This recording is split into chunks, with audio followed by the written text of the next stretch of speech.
오늘 우리들에게 주시는 하나님의 말씀은 구약 성경 사무엘 하 22장 1절부터 7절까지가 되겠습니다.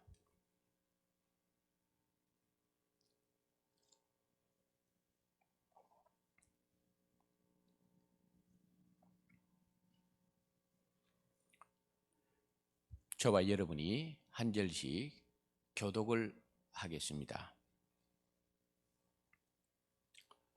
여호와께서 다윗을 모든 원수의 손과 사울의 손에서 구원하신 그날에 다윗이 이 노래의 말씀으로 여호와께 아뢰어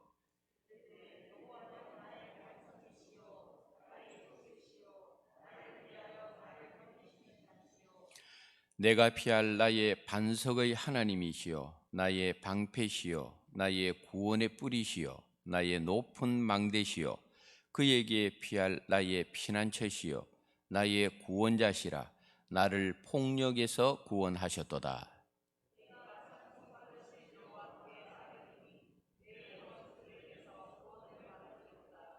사망의 물결이 나를 애우고 불의의 창수가 나를 두렵게 하였으며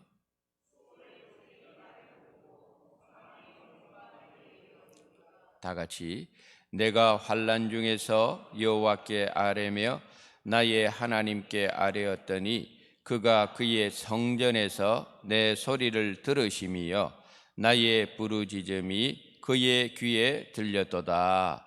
아멘. 이것은 하나님의 말씀입니다.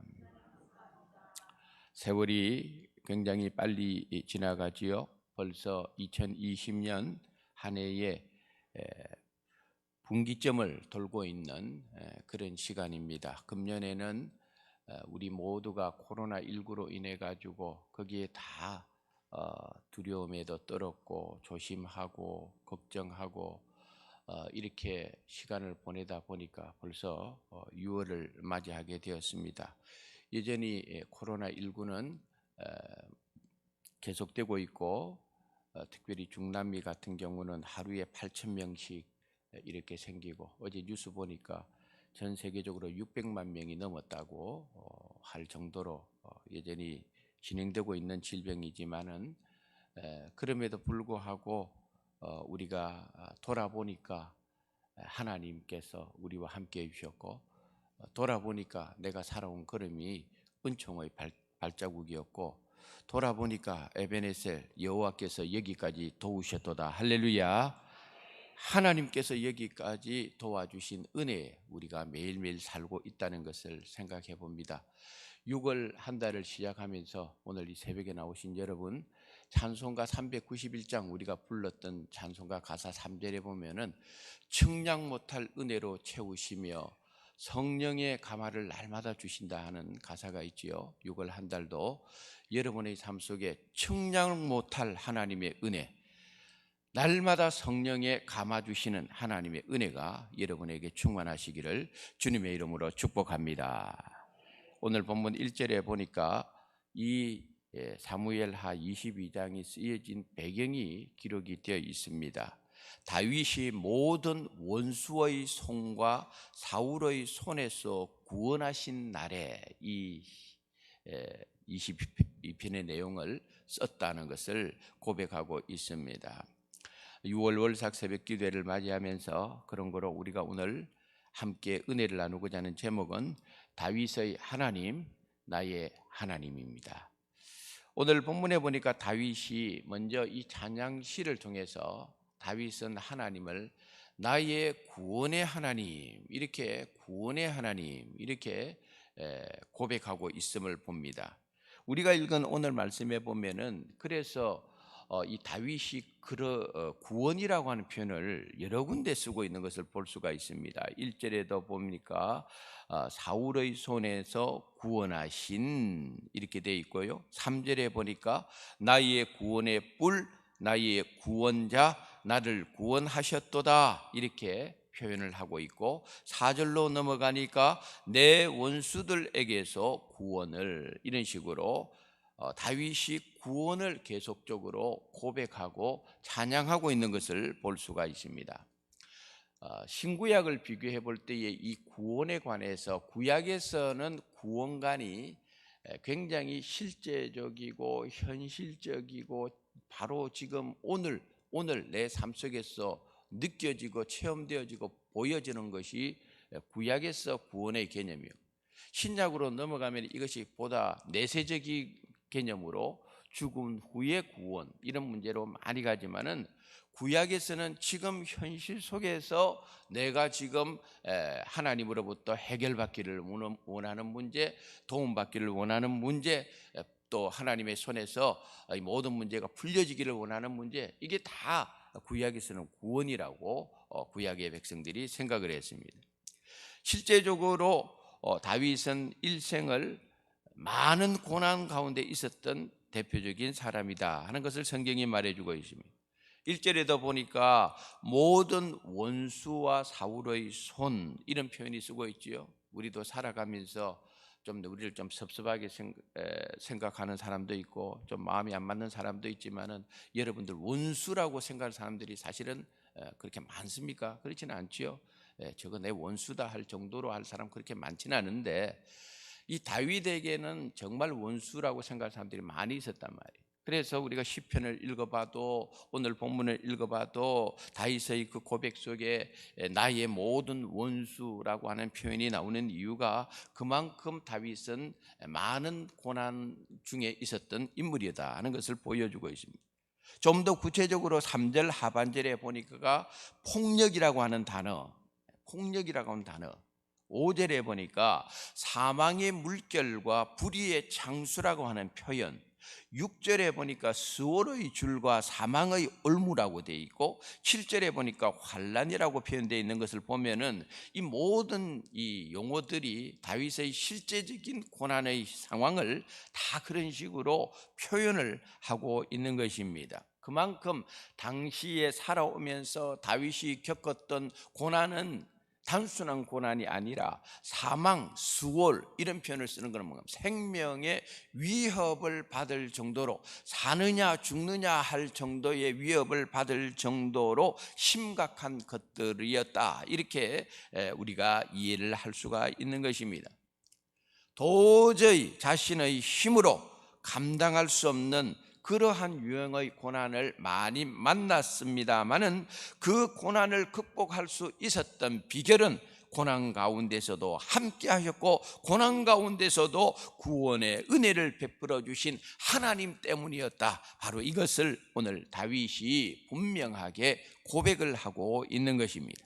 시편에서 우리가 읽어보면 많이 언급되고 또 오늘 본문에서도 언급되는 내용이 뭡니까? 여호와는 나의 반석, 나의 요새, 방패, 뿔, 높은 망대, 피난처. 다윗이 예술적인 감각이 뛰어났기 때문에 이러한 자신의 고난의 상황 속에서 만났던 하나님을 시적으로 표현을 한 부분도 있지만은 사실은 이 내용들은 다 하나하나 따지고 두면은 다윗이 정말 실제적으로 하나님을 체험한 거예요. 반석 위에 계신 하나님, 그 하나님이 자기를 또 반석 위에 세워주셔요. 그러니까 하나님만 생각하면은 요동하지 않는다는 것을 체험했습니다. 하나님이 자신의 요새라고 생각했습니다. 그곳으로만 가면은 피해 주시고 그곳으로만 가면은 하나님께서 지켜주시고 막아주시고 하나님은 자신의 피난처요 높은 망대요 나의 요새요 환난 중에 만날 나의 도움이시요. 이게 다윗이 늘 자신의 삶 속에서 때마다 일마다 그렇게 하나님이 역사하시는 것을 다윗이 체험했다 이 말입니다. 그래서 오늘 본문에서도 하나님께서 그와 같이 자신의 삶 속에 역사해 주셨기 때문에 실제적으로 자기를 그렇게 지켜주셨기 때문에 실제적으로 자기를 죽을 위기에서 살려주셨기 때문에 실제적으로 기가 막힐 웅덩이와 수렁에 빠져도 자기를 건져주시는 은혜를 체험하였기 때문에 다윗의 고백의 딱 결론은 뭐냐? 하나님은 나의 구원의 하나님이시구나. 이거를 다윗이 체험을 하게 된 것입니다. 신앙은 체험입니다. 믿음은 체험입니다. 백날 천날 다른 사람 말하는 거 간증 들어봐도 거기에서 내 삶 속에 내가 체험되지는 하나님이 아니면은 다른 사람의 하나님이지 내 하나님이 될 수가 없습니다. 그러므로 신앙은 체험이고, 여러분들은 영적으로 하나님께서 여러분의 삶 속에 구체적으로 어떻게 여러분을 붙들고 어떻게 여러분을 인도하고 어떻게 여러분들을 체험하는 것을 여러분들이 온전히 체험하는 다윗의 하나님이 여러분의 하나님이 되시기를 주님의 이름으로 축복합니다. 제가 호주에 있을 때 새벽에 호주에서는 새벽에 이렇게 기도하는 것도 쉽지 않아요. 왜냐하면은 프라이버시 때문에 주변에 한국 사람들도 기도하면 또 힘이 또 요란스럽게 기도하니까 그 주변에 있는 호주 사람들 가정들이, 그 사람들은 주말 되고 그다음에 늦게까지 자야 되고, 그런 사람들이 한국 교회에서 새벽부터 찬송 부르고 기도하고 이러면 별로 안 좋아합니다. 컴플레인이 막 들어와요. 너희들 그거 하지 말라고. 근데 한 번은 우리가 한 주일 동안 특별 새벽 기도회를 여는 날인데, 바로 그 호주 사람들이 새벽 기도 때문에 잠 못 자니까 카운실에 신고하겠다고, 너희들 이거 법적으로 걸리는 거라고. 그거 어떻게 해야 되겠습니까? 새벽 기도 중단해야 되나 말아야 되나. 일주일인데 최대한 조심스럽게 하자 하고 딱 갔는데요, 그 다음날 바로 그 집 앞에서 공사가 시작돼 가지고 포크레인이 와가지고 들들들들들 하니까요, 한 주일 내내 우리 새벽 기도하는 지장을 안 받았습니다. 할렐루야. 체험이에요. 체험. 신앙은 체험이에요. 체험하고 나면은 용기가 생기는 거고, 하나님 앞에서 우리가 하나님 앞에 기도하기로 작정하고 찬양하기로 작정하고 헌신하기로 작정하면은 하나님은 어떤 방법으로 통해서든지 지켜주신다. 할렐루야. 신앙은 체험입니다. 여러분들이 하나님을 그냥 성경에서 그냥 읽다 보면 하나님이 이렇게 있구나, 다윗이 이런 하나님이었구나, 이러면 안 돼요. 이 하나님이 여러분들의 삶 속에서, 이 성경책에 기록된 하나님이 여러분의 삶 속에서 체험되어야 돼요. 막 하나님이 여러분 삶 속에서 붙드는 역사가 일어나고, 보여주시는 역사가 일어나고, 힘이 들 때에 힘을 주시는 역사가 일어나고, 그럴 때 여러분, 하나님이 정말 이런 하나님이구나, 정말 좋으신 하나님이구나, 정말 능력 있는 하나님이구나, 그걸 체험할 수가 있는 겁니다. 두 번째로 다윗은 하나님은 어떤 하나님이었느냐, 찬송을 받으시기에 합당하신 하나님이다 하는 것을 우리에게 보여주고 있습니다. 1절에 보니까 다윗이 이 노래의 말씀으로 여호와께 아뢰어, 이렇게 되어 있습니다. 4절에서는 내가 찬송 받으실 여호와께 아뢰리니 라고 되어 있습니다. 오늘 본문에 있는 사무엘하 22장 전체는 그래서 다윗의 찬양의 노래로 가득 차 있습니다. 오늘 이 새벽에도 여러분 특별 새벽기도, 월삭 새벽기도 이렇게 나와가지고 오늘 평상시보다 우리 이 목사님 인도해서 찬양을 많이 불렀죠. 새벽부터 찬양 부르는 거는요 정말 힘듭니다. 원래 우리 사람의 신체 리듬이라는 것이 새벽이 제일 무기력합니다. 새벽이 사실은 제일 원래 신체 리듬이 그런 겁니다. 여러분 새벽에 일어날 때 한 번에 벌떡 다 일어나시는 분 없지요? 다 피곤해서 이렇게 한번 몸을 뒤척이고 저렇게 몸을 한번 뒤척이고, 원래 신체의 리듬 자체가 새벽에는 그렇게 힘든 거예요. 그런데 이 새벽을 왜 믿음의 선조들이 깨웠을까? 왜 새벽을 내가 깨우리려 했을까? 그렇게 신체적으로 힘이 들고 무기력할 때일수록 하나님을 붙들어라. 그래서 이 새벽 기도가 은혜로운 거예요. 다 할 수 있는 거 아니에요. 정말 모든 사람들이 힘들어요. 일어나기 힘들어요. 깨어나기 힘들어요. 그래도 신체적으로 가장 무기력하고 어렵고 힘든 그 순간에 일어나서 하나님을 붙드니까 새벽에 하나님이 우리를 도우시리로다. 할렐루야. 하나님이 아시는 거예요. 하나님이 아시는 거예요. 어렵고 힘들다는 거 아는 거예요. 그런데 그 어렵고 힘든 신체적인 리듬, 정신적으로 육체적으로 피곤하지만 일어나서 하나님을 붙드는데, 하나님께서 어떻게 당신의 백성들의 그 일어나서 부르짖는 기도에 응답 안 하시겠습니까? 여러분 새벽 기도는 정말 중요한 것이고, 이 새벽에 하나님의 역사가 많이 일어날 때는 다 이유가 있는 것이에요. 다윗이 얼마나 찬양을 좋아했는지 시편에 기록되어 있는 다윗의 시대를 보면은 다윗의 삶 자체는 찬양으로 가득 찬 사람이었어요. 기쁠 때도 찬양했고, 슬플 때도 찬양했고, 어려울 때도 찬양했고, 괴로울 때도 찬양했고, 기도할 때도 찬양했고, 회개할 때도 찬양했고, 전쟁 중에도 찬양했고, 사울 왕에게 임한 악귀를 쫓아낼 때도 찬양했습니다. 할렐루야. 다윗은 찬양의 사람이었어요. 여러분, 찬양을 우습게 생각하면 안 돼요. 찬양은 하나님의 능력의 통로입니다. 할렐루야. 여러분들이 찬양 부르는 것은 쉽지 않아요. 어떨 때는 새벽에 목사님 오늘 왜 이렇게 5절짜리 부릅니까? 불렀는데 또 한 번 또 반복합니까? 이러죠. 물론 힘들지만은 반드시 찬양 속에는 하나님의 능력의 역사가 일어나는 통로가 됩니다. 이 찬양은 그래서 성도들에게 중요합니다. 바울과 실라가 빌립보 감옥에 갇혀 있었지 않습니까? 그날 밤에 바울과 실라가 밤중에 일어나서 기도하고 찬양을 했는데, 그 찬양할 때에 감옥 안에 있던 바울과 실라의 몸을 메고 있던 착고가 풀리고 단단히 잠근 옥문이 열리고 하나님의 역사가 일어나지 않습니까? 자살하려고 하는 간수의 그 생명을 살리고 찬양을 살리는 역사가 일어나는 겁니다. 간수의 집안을 구원시키고 찬양할 때 구원의 역사가 일어나는 것입니다. 그리고 나서 찬양하고 나니까 왜 하나님께서 우리로 하여금 이렇게 매를 맞고 고난받고 빌립보 감옥에 넣었는가? 하나님의 뜻을 찬양 중에 깨닫는 겁니다. 할렐루야. 찬양이 중요한 것이에요.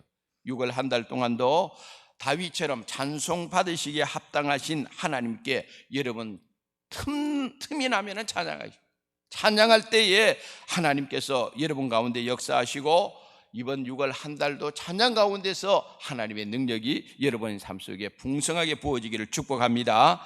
마지막으로 다윗의 하나님은 어떤 하나님이냐? 기도를 들으시는 하나님. 오늘 본문 7절에 보니까 다윗이 이렇게 고백을 합니다. 내가 환난 중에서 여호와께 아뢰며 나의 하나님께 아뢰었더니 그가 그의 성전에서 내 소리를 들으시며 나의 부르짖음이 그의 귀에 들렸도다. 할렐루야. 한번 따라합시다. 그의 성전에서 내 소리를 들으시며. 오늘 여러분들, 이 성전은 하나님의 성전이지 않습니까? 그의 성전에서 내 소리를 들으시며. 저와 여러분이 부르짖으면요, 하나님은 들으시는 분. 저와 여러분이 부르짖으면은 하나님께서 들으십니다. 저와 여러분이 하나님 앞에 특별히 이 성전에 나와서 부르짖을 때에 더욱 귀한 응답이 임할 줄 믿습니다. 다윗은 기도의 사람. 그래서 지난주까지 제가 다윗의 믿음에 관해서 계속하여 말씀을 전하는 가운데서 다윗이 얼마나 기도의 사람이었는가, 다윗이 기도하면 또 하나님께서는 얼마나 정확하게 쪽집게 과외하듯이 하나님께서 응답 주시는 거 보셨죠? 하나님, 제가 하나님께 기도합니다. 다윗이 그러지 않습니까? 기도합니다.